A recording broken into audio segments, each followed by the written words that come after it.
Буга чейин Өзбекстан менен Тажикстандын чегара тосмолорунда бөөдө түйшүк тартып, дала жолу кыйынчылыктарды баштан кечиришкен баткендиктер эми эгемендүү жолго ээ болушту. Коңшу өлкөлөрдүн анклавтарынан айланып өткөн Ош-Баткен-Исфана жолунун курулушу башталгандан бери жергиликтүү калк андай түйшүктөрдөн толук арылышты. Өзбекстандар алып, паспорт көрсөтүп, бу жерде 1 саат, 2 саат кармалып, кыйналып өтчү. Азыр мына Кыргызстандын территориясында бемалал эч токтолбостон каалаган жериңизге бемалал барып келип işinizi bitirip keseniz болады. Жол сапаттуу курулууда. Курулуш технологиясына чет өлкөлүк адистер көзөмөлдүү жүргүзүшкөндүктөн майда чүйдө дебей бардыгына дыкат көңүл бурулат.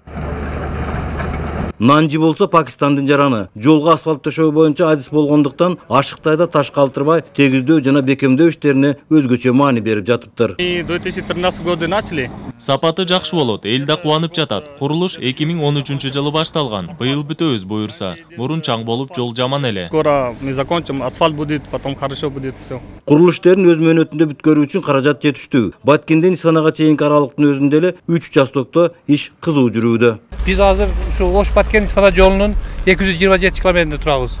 Bu yer 13 kilometre, Çonkara, Batken degen özünçe bir uçastık. Uzunluğu 13 kilometre. Hazır şu yer turgan yerimizde asfalt jasaş üçün daярдоо иштери өтө жакшы болуп жатат да. Ош-Баткен-Исфана жолу келерки жылдан баштап толук пайдаланууга берилет. Адистердин берген маалыматтарына таянсак, келерки жылдан баштап Баткен областы Өзбекстанга жана Тажикстанга жол боюнча көз карандыктан толук кутулат. Адылбек Акматов, Рүспек Мазаит уулу, Коомдук 1 канал, Баткен областы.